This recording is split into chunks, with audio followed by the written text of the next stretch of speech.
सो hello dear students, hope आपकी पढ़ाई बहुत अच्छी चल रही होगी। तो हम इस वीडियो में जो भी हमारा चैप्टर नंबर 5 है क्लास 9 साइंस का the fundamental unit of life, तो इसके एमसीक्यूज को हम इसमें डिस्कस करने वाले हैं। एंड ना कि हम उसको आंसर बताएंगे, हम उसको डिस्कस भी करेंगे कि आखिर वो आंसर क्यों हुआ। तो आइए वीडियो को हम स्टार्ट करते हैं बिना टाइम वेस्ट किए। तो हमारा क्वेश्चन नंबर 1 है, which of the following can be made into crystal. तो इसका ऑप्शन है A bacterium, B an amoeba, C a virus and D a sperm. तो इसमें से कौन ऐसी चीज़ें हैं which can be made into crystal, जो कि क्रिस्टल के फॉर्म में बन सकती है। तो इसका आंसर हो जाता है अ वायरस। तो वायरस होता है, ये एक लिविंग थिंग्स की तरह होता है। तो आपको ये चीज़ें भी मैं आपको बता देता हूँ कि वायरस एक नॉन लिविंग थिंग्स होता है। बट जब ये किसी ऑब्जेक्ट या किसी भी लिविंग थिंग के कांटेक्ट में आता है, तो उसके जो सेल ऑर्गेनेलिज है उसको वो यूज़ करके वो लिविंग थिंग में कन्वर्ट हो जाता है। जैसे कोरोना जो वायरस हो गया, ये नॉन लिविंग है। अगर वो किसी सरफेस या बॉडी पे रहता है तो ये इनएक्टिव रहता है, वो कोई काम नहीं कर सकता है वहाँ पे, या वहाँ पे ज़्यादा टाइम तक वो एक्टिव नहीं रह सकता है। बट वहीं अगर किसी इंसान के कांटेक्ट में आ जाता है, तो ये जो वायरस जो होते हैं, जो ह्यूमन सेल या किसी ऑर्गेनिज्म जिसके कांटेक्ट में आएंगे उसके ही सेल ऑर्गेनिल्स को यूज करके वो सरवाइव करने लगते हैं। तो इसलिए हमारा ये जो वायरस होता है नॉन लिविंग में भी आ जाता है। तो ये भी चीज़ें मैंने आपको बता दिया, सोचा मैं आपको बता दूँ, ये एक अगर फैक्ट है तो मैं आपके साथ शेयर कर दूँ। तो यहाँ पे हम क्रॉस चेक कर लेते हैं। यस, इसका आंसर है option number C a virus. तो नेक्स्ट क्वेश्चन हो गया question number 2।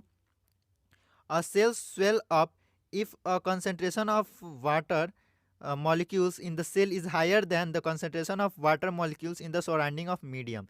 The concentration of water molecules in the surrounding medium is higher than the water molecule concentration in the cell. Now option number C, the concentration of water molecule is same in the cell and in the surrounding medium, and concentration of water molecule does not matter.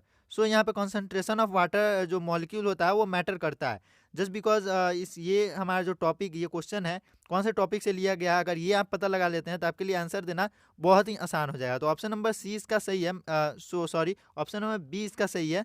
The concentration of water molecule in surrounding medium is higher than the water molecule concentration in cell. तो ये osmosis जो भी हमारे जो topic है, osmosis, sorry मैं spelling मैं नहीं कर पा रहा हूँ बट होप ये सही होगा।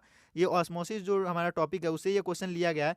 सपोज जो भी सेमी परमिएबल मेम्ब्रेन अगर यहाँ पे डाल के, अगर इस साइड कोई ऑब्जेक्ट हम रखते हैं या इस साइड कोई भी अगर हम फ्लूइड रखते हैं, तो जिधर कॉन्सेंट्रेशन जो भी अगर कोई फ्लूइड है उसका फ्लो कहाँ होता है, लोअर कंसंट्रेशन से हायर कंसंट्रेशन की तरफ। अगर आपको ये बातें समझ में नहीं आ रही है तो सपोज एक रूम आप एज्यूम कीजिए। सपोज ये एक रूम है। अगर आप इसके किसी कोने में अगर कोई अगरबत्ती या कुछ मच्छर मारने वाली अगर कोई जो भी धूप आप जलाते हैं, तो क्या होता है, यहाँ से जो स्मोक उठता है वो पूरे रूम में फैल जाता है। जस्ट बिकॉज यहाँ पे जो स्मोक का कंसंट्रेशन होता है वो हायर होता है एंड इधर लोअर होता है, यहाँ पे स्मोक नहीं होता है। तो स्मोक किधर की तरफ फैलता है, वो हायर कंसंट्रेशन से लोअर कंसंट्रेशन की तरफ फैलता है।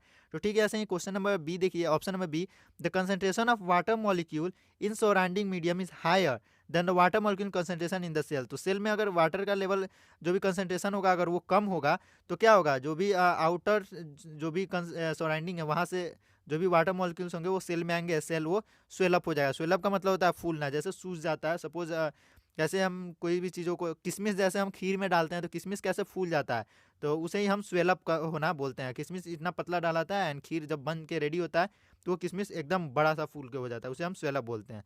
तो ये भी एक एज ए एग्जाम्पल आपसे पूछा जा सकता है, किशमिश क्यों खीर में डालने के बाद फूल जाता है। आई थिंक मेरे एग्जाम में ये क्वेश्चन आए हुए थे, जब प्री बोर्ड्स या जो भी क्लास में एग्जाम हो रहे थे, टीचर ने ये क्वेश्चन दिया हुआ था ना। क्वेश्चन नंबर 3 हम देखते हैं, chromosome are made up of, जो क्रोमोजोम होते हैं वो किस चीज़ से बने होते हैं, DNA protein, DNA and protein and RNA. तो क्वेश्चन नंबर 3 का हमारा आंसर हो जाएगा डीएनए एंड प्रोटीन।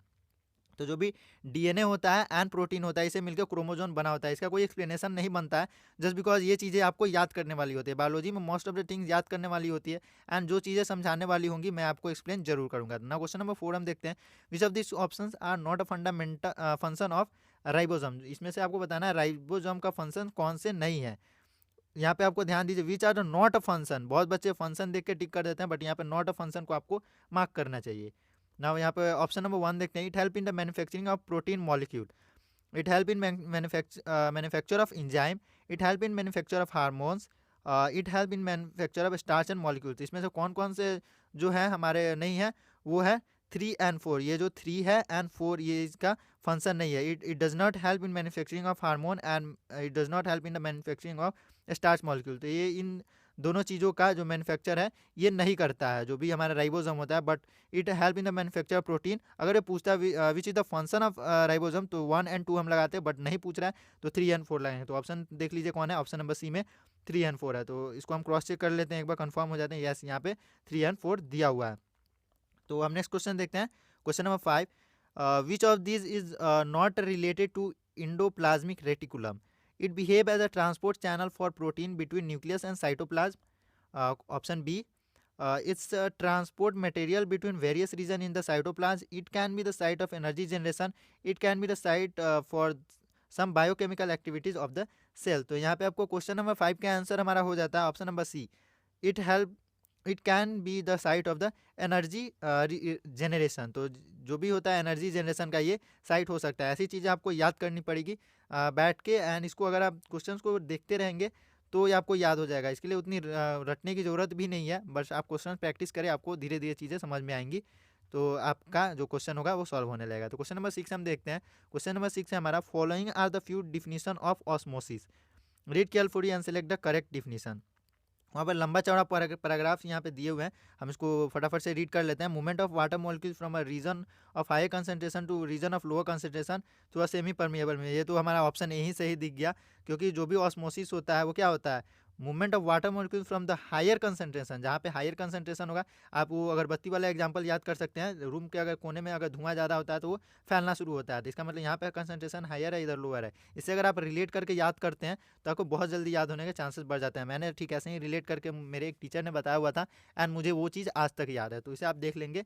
तो क्वेश्चन नंबर 6 हमारा हो गया, उसका ऑप्शन ए सही था। हम कोई ऑप्शन नहीं देख रहे हैं जस्ट बिकॉज हम श्योर हैं उस आंसर के बारे में, यस यहाँ पे ऑप्शन ए भी ही दिया हुआ है। तो क्वेश्चन 7 देख लेते हैं, plasmolysis in plant cell is defined as breakdown lysis of plasma membrane in hypotonin medium, shrinkage of cytoplasm in a hypotonic medium, shrinkage of nucleoplasm and none of these। तो question number 7 का हमारा answer हो जाता है shrinkage of cytoplasm in hypotonic medium। तो ये आपको याद कर लेना होगा। Now question number 7, which of the following are the covered by the single membrane, इसमें से कौन होता है वो सिंगल मेम्ब्रेन से कवर होता है। ये एकदम आपको याद करने वाले क्वेश्चन है, ये होता है वैक्यूल्स। वैक्यूल्स होते हैं वो सिंगल मेम्ब्रेन से कवर होते हैं। Now question number 9, find out the false sentence. तो आपको फॉल्स सेंटेंस या जो भी स्टेटमेंट है वो आपको फाइंड करने हैं। Nucleus is involve in the formation of lysosome, question number 9 का हमको यही गलत लग रहा है। Nucleus is does not involve in the formation of lysosome, lysosome के जो भी फॉर्मेशन होता है उसमें न्यूक्लियस इन्वॉल्व नहीं होता है। लाइजोसोम क्या होता है, लाइजोसोम के बारे में आप अगर जानते हो तो नीचे कमेंट सेक्शन में ये बातें ज़रूर बताइए, क्योंकि एक क्वेश्चन आपके लिए भी मैं छोड़ के जाता हूँ। तो 9 का हम आंसर डायरेक्ट चेक कर लेते हैं, यस ये ऑप्शन ए ही होगा, nucleus is involve in the formation of lysosome, ये गलत स्टेटमेंट है। क्वेश्चन ने पूछा था गलत स्टेटमेंट कौन सा है, आप उसको ध्यान से क्वेश्चन को जरूर पढ़िएगा। Find out the correct sentence, यहाँ पे आपको करेक्ट ढूंढना है। तो क्वेश्चन नंबर 10 का हमें पूछते हैं, enzyme packed in lysosome are made through RER, rough endoplasmic reticulum. ये एकदम बिल्कुल सही बात है, ये आप एकदम बिल्कुल याद करके जाइएगा। रफ इंडोप्लाज्मिक रेटिकुलम ये आपको बता ही दिया। मैंने आपसे क्वेश्चन पूछा था कि लाइसोसोम का काम क्या होता है, तो आपको वो ज़रूर कमेंट सेक्शन में बताना है। यहाँ पे उसका जो भी प्रिपरेशन है वो कौन करता है वो बता दिया, तो आप देख लेंगे। यहाँ पे ऑप्शन नंबर ए, यहाँ क्वेश्चन नंबर 10 का सही है। हम दूसरे ऑप्शंस को नहीं पढ़ रहे हैं, बस ऑप्शन को चेक कर लेना है। यस यहाँ पे ऑप्शन ए सही है। ना question number 11, which cell organism play a crucial role in detoxifying many poisons and drugs in a cell। तो which of the organelle play the crucial role, जो भी कौन सा ऑर्गेनिल होता है वो क्रूशियल रोल प्ले करता है डिटॉक्सिफाइंग मेनी पॉइजन, जो भी पॉइजन होता है उसको खत्म करने में। तो क्वेश्चन नंबर 11 का हमारा ऑप्शंस है Golgi apparatus, lysosome, smooth endoplasmic reticulum, vacuoles. तो इसको आप याद कर लीजिए, स्मूथ इंडोप्लाज्मिक रेटिकुलम जो होता है वो क्या करता है, detoxifying of many poisons and drugs in the cells, cells में जो भी पॉइजन्स होते हैं या जो भी ड्रग्स होते हैं उसको क्या करता है, उसको वो खत्म करता है, स्मूथ इंडोप्लाज्मिक रेटिकुलम। तो इसको कंफर्म कर लेते हैं, यस हमारा ऑप्शन नंबर सी सही है।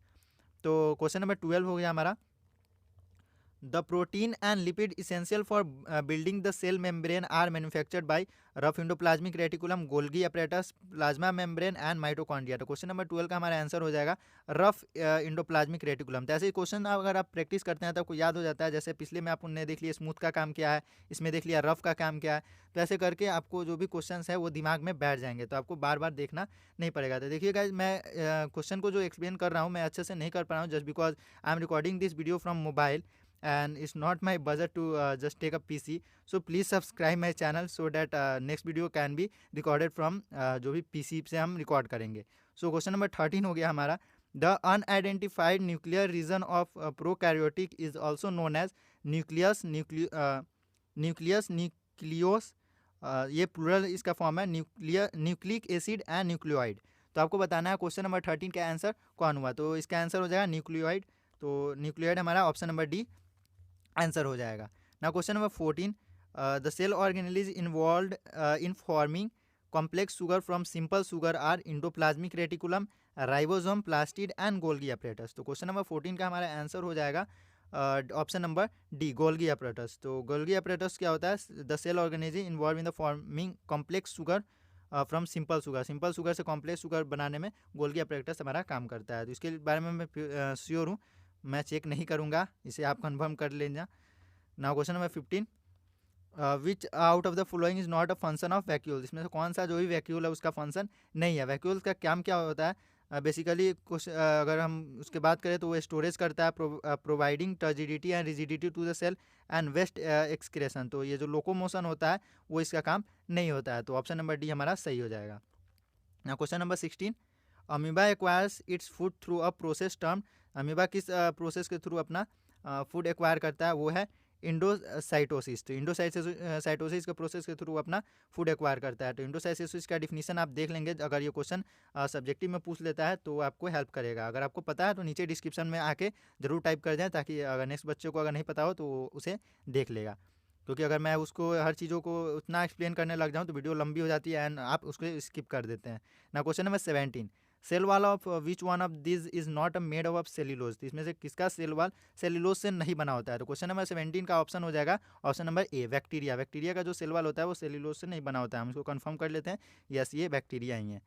ना question number 18, silver nitrate solution is used to study endoplasmic reticulum, Golgi apparatus, nucleus and mitochondria. तो सिल्वर नाइट्रेट का सॉल्यूशन होता है वो किस चीज़ को स्टडी में काम आता है? तो क्वेश्चन नंबर 18 का हमारा आंसर हो जाएगा बी, गोल्गी अपरेटस. तो गोल्गी अपरेटस की स्टडी में ये काम आता है. आई थिंक ये एनसीईआरटी के आउट ऑफ सिलेबस है, बट ये क्वेश्चन आप देख लेंगे, क्योंकि कभी कभी एग्जाम्स में क्या होते हैं, कुछ क्वेश्चन घुमाने के लिए दे दिए जाते हैं ताकि बच्चे 100 आउट ऑफ 100 ना लेके जा पाएँ. बट अगर आप ऐसे क्वेश्चन को देख लेते हैं तो आपको याद हो जाता है. तो यहाँ पे ऑप्शन भी गोल्गी अपरेटस हमने कन्फर्म कर लिया. ना question number 19, organelles other than nucleus containing DNA is.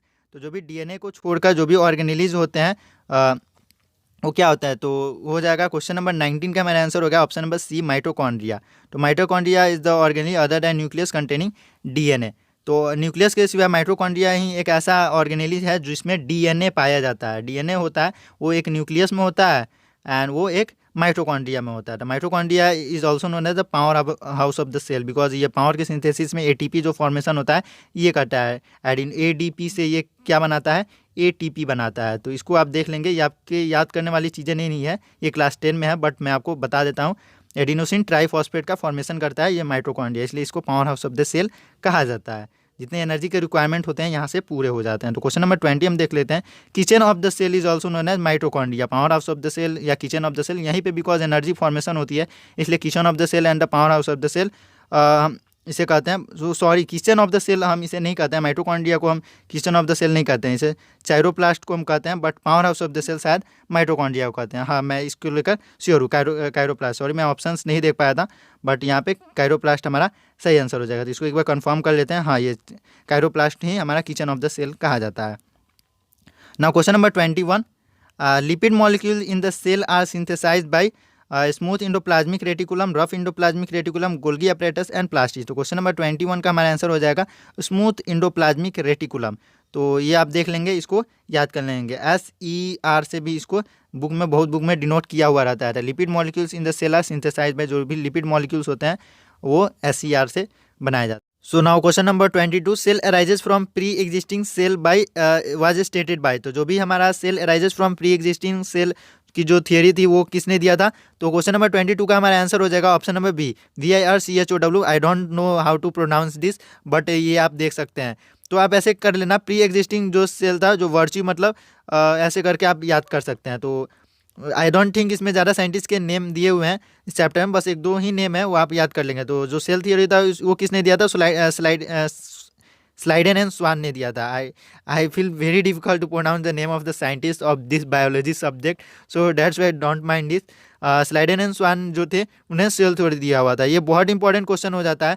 ये अगर हम 9 क्लास की बात करिए, इसमें नहीं, ये किसी भी अगर कॉम्पिटिटिव एग्जाम की बात करें, जैसे एसएससी हो गया, एनडीए हो गया, ऐसे बहुत सारे एग्जाम में ये क्वेश्चन हमेशा रिपीट होते हुए।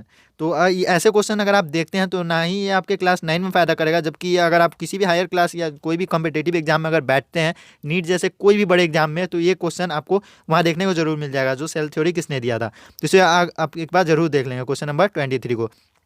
तो क्वेश्चन नंबर 23 का स्लाइडेन स्वान हो जाएगा। तो आंसर देख लेते हैं, यस ये it is Schleiden and Schwann. Now question number 24, the only cell organelle seen in prokaryotic cell. जो भी प्रोकैरियोटिक सेल होता है उसमें कौन सा एक ओनली सेल ऑर्गेनिज्म होता है जो आपको उसमें देखने को मिलेगा। तो क्वेश्चन नंबर 24 का हो गया mitochondria, ribosome, plastid and lysosome. तो ये होता है राइबोसोम। तो राइबोसोम एक ऐसा सेल ऑर्गेनिज्म होता है जो प्रोकैरियोटिक में आपको देखने को मिल जाता है। तो क्वेश्चन नंबर 24 का हो गया राइबोसोम। ना क्वेश्चन नंबर 25 का हो गया organelles without a cell membrane is ribosome, Golgi apparatus, chloroplast and nucleus. तो जो भी ऑर्गेनिज्म होता है विदाउट अ सेल मेम्ब्रेन, तो वो होता है हमारा राइबोसोम। तो राइबोसोम जो होता है only cell organism without a cell membrane. तो इसे ऐसे 3-4 बार अगर आप ऐसे बोल बोल के याद करेंगे तो आपको 100% जो श्योर मैं हूँ कि आपको याद हो जाएगा। तो इसको क्या करें, आप सपोज राइबोसोम को एक पेज पे लिख लें, एंड फिर सपोज स्मूथ इंडोप्लाज्मिक रेटिकुलम ऐसे करके लिख लें। एंड उस चीज सपोज राइबोसोम के बारे में जो पॉइंट्स मिल रहे हैं, जो क्वेश्चन मिल रहे हैं, आप उसको नीचे पॉइंट बनाकर उसको लिखते चलें। फिर एससीआर के बारे में जो जो पॉइंट आपको मिल पा रहे हैं, हो सके आप एनसीईआरटी से देख लीजिए या अगर गूगल से मिल जाए वहाँ से देख लीजिए। आप उसको नोट कर करके अगर पॉइंट बना कर उसको बहुत सारी चीज़ों को अगर लिख देते हैं, सपोज राइबोसोम हमने यहाँ लिख दिया, ये स्मूथ इंडोप्लाज्मिक रेटिकुलम के बारे में यहाँ लिख दिया, रफ इंडोप्लाज्मिक रेटिकुलम के बारे में यहाँ लिख दिया, उसके नीचे अगर पॉइंट बना देंगे तो बस आप एक बार नज़र डालेंगे, सारी चीज़ें आपकी रिवाइज होती जाएगी एंड वो चीज़ें आपकी जो भी ऑर्गेनाइज्ड होगी, तो उसमें आपको कोई भूलने का कोई चांस नहीं रहेगा। तो नाउ क्वेश्चन नंबर 26 अगर देखते हैं, वन जो भी नैनोमीटर है, ये आई डोंट थिंक ये nano, yes it is nanometre. तो वन जो भी नैनोमीटर होता है वो क्या होता है। तो क्वेश्चन नंबर 26 का हमारा आंसर हो जाएगा 10⁻⁻6 मीटर। तो 10⁻⁻6 को हम नैनो करके याद करते हैं, वो micro, sorry it's not nano, it's micro. तो जो होता है जो -6 में होता है, नैनो आई थिंक 10⁻9 या 12 के आसपास होता है, मैं उसके बारे में श्योर नहीं उतना, बट इसका आंसर जो होगा वो आपका ऑप्शन नंबर ए हो जाएगा। तो जो चीज़ें मैं श्योर नहीं हो पा रहा हूँ, नहीं बता पा रहा हूँ, आप उसको अभी वीडियो ख़त्म होने के बाद गूगल पे जाइए एंड वहाँ पे आप सर्च कीजिए एंड उसके जो आंसर होगा वो कमेंट सेक्शन में वो आके बताइए। क्योंकि सपोज़ मैं नहीं एक्सप्लेन कर पा रहा हूँ एंड होप अगर आप अभी इस स्टेज में हो तो आप उसको वहाँ से अगर गूगल से सर्च करते हो तो आपको हमेशा याद रहेगा कि हाँ समीर सर जब पढ़ा रहे थे तो वो हमें एक्सप्लेन नहीं कर पाए थे, बट जब मैंने यहाँ आके सर्च किया तो मुझे वो चीज़ मिले। एंड कमेंट सेक्शन में अगर आप डाल देते हैं तो और भी जो स्टूडेंट होंगे जो ये वीडियो देखेंगे आगे इन फ्यूचर, तो उन्हें वो चीज़ बहुत सारी हेल्प करेगी। तो अगर आप वो कमेंट में डालते हैं, मैं आपको 100% कन्फर्म है कि मैं आपको वो हार्ट जरूर दूंगा कमेंट सेक्शन में, एंड आपको हो सके तो कमेंट को मैं पिन भी करने की कोशिश करूंगा। तो आप ज़रूर आकर वहाँ पे कमेंट करें, फर्स्ट कमेंट को मैं पिन जरूर करूंगा। Now question number 27, lysosome arise from endoplasmic reticulum, Golgi apparatus, nucleus and mitochondria. तो जो भी राइबोसोम होता है वो कहाँ से अराइज होता है। तो क्वेश्चन नंबर 27 का हमारा आंसर हो जाएगा गोल्गी अपरेटस। तो गोल्गी अपरेटस से हमारा लाइसोसोम अराइज होता है। Now question number 28, living cells were discovered by. तो सेल दो टाइप के होते हैं, एक नॉन लिविंग जो सेल होते हैं एक लिविंग सेल होते हैं। तो मैं कैसे याद किया हूँ वो आपको मैं वो ट्रिक बताता हूँ, वैसे करके आप याद कर सकते हैं। तो पहले आंसर देख लेते हैं। Living cell was discovered by, तो जो लिविंग सेल था वो डिस्कवर किया था हमारा ल्यूएनहुक। तो ल्यूएनहुक ने हमारा लिविंग सेल डिस्कवर किया हुआ था। एंड रॉबर्ट हुक, जो भी रॉबर्ट ROBERT उनका नाम था, एंड HOOK। तो रॉबर्ट हुक थे, उन्होंने डेड सेल को या नॉन लिविंग सेल को डिस्कवर किया था। तो आप ऐसे करके याद कर सकते हैं। यहाँ पे आपको हुक देखने को मिल रहा है। तो हुक कहाँ होता है, हुक किसे कहते हैं, मछली की जो मछली फंसाने वाले जो कांटा होता है उसे हम भी हिंदी में हुक बोलते हैं, ठीक है। एंड इंग्लिश में आई थिंक उसे हुक ही बोला जाता है। तो उस कांटे में अगर कोई मछली अगर फंस जाती है तो वो मछली मर जाती है।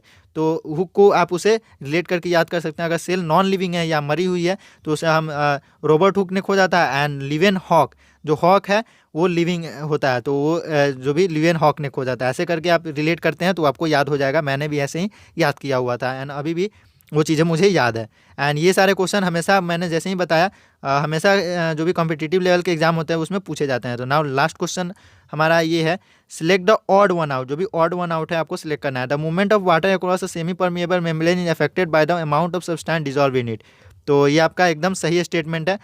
जो भी movement of semi permeable membrane से अगर कोई वाटर मूवमेंट अगर इस पार से उस पार करता है तो वो डिपेंड करता है हमारे वाटर का कंसंट्रेशन पे, या जो चीज़ें वाटर में डिजॉल्व है वही तो उसकी कंसंट्रेशन डिसाइड करेगी। तो ठीक वैसे ही उस कंसंट्रेशन पे डिपेंड करता है। तो यहाँ पे वन सही है। Membrane are the made of organic molecules like protein and lipids. तो ये भी आप याद कर लीजिए, ये 100% सही है। तो now option number C, molecule soluble in organic solvent can easily pass through the membrane. तो जो भी मॉलिक्यूल सॉल्युबल होते हैं ऑर्गेनिक सॉल्वेंट में वो मेम्ब्रेन से इजीली पास कर जाते हैं। नाउ लास्ट क्वेश्चन ऑप्शन, और plasma membrane contain chitin sugar in plant. तो ये हमारा गलत हो जाता है। तो ऑप्शन नंबर क्वेश्चन नंबर 29 का ये हमारा ऑड वन आउट है। सॉरी, ये गलत नहीं होगा या नहीं होगा, ये ऑड वन आउट है बिकॉज ये सारे जो एनिमल के बारे में दिए हैं ये प्लांट के बारे में दिया है। आई डोंट थिंक ये सही भी है, बट इसे आप एक बार कंफर्म करके कमेंट सेक्शन में ज़रूर बता देना कि ये सही है कि गलत है। तो हमने यहाँ पे टोटल 29 क्वेश्चन को डिस्कस कर लिया है जो भी MCQs थे। एंड मैंने अपनी तरफ से पूरी कोशिश की आपको समझाने की। अगर आपको समझ में आया तो नीचे कमेंट सेक्शन में आके ये ज़रूर बताना। एंड अगर चैनल को सब्सक्राइब नहीं किया हो तो please I need a support of you all, so please support me. And जो भी और भी चैप्टर्स के जो वीडियो हैं वो अवेलेबल आपको हैं, जो प्लेलिस्ट है नीचे डिस्क्रिप्शन में मैं दे दूंगा, वहाँ से जाके आप प्लेलिस्ट से सारे वीडियोस पुराने एंड और भी नेक्स्ट चैप्टर के वीडियोस आप वहाँ से देख सकते हैं। एंड होप आपको वीडियो अच्छा लगा हो तो वीडियो को लाइक भी करना है एंड चैनल को सब्सक्राइब करना। तो तब तक के लिए मिलते हैं अगले वीडियो में। Till then take care and bye bye.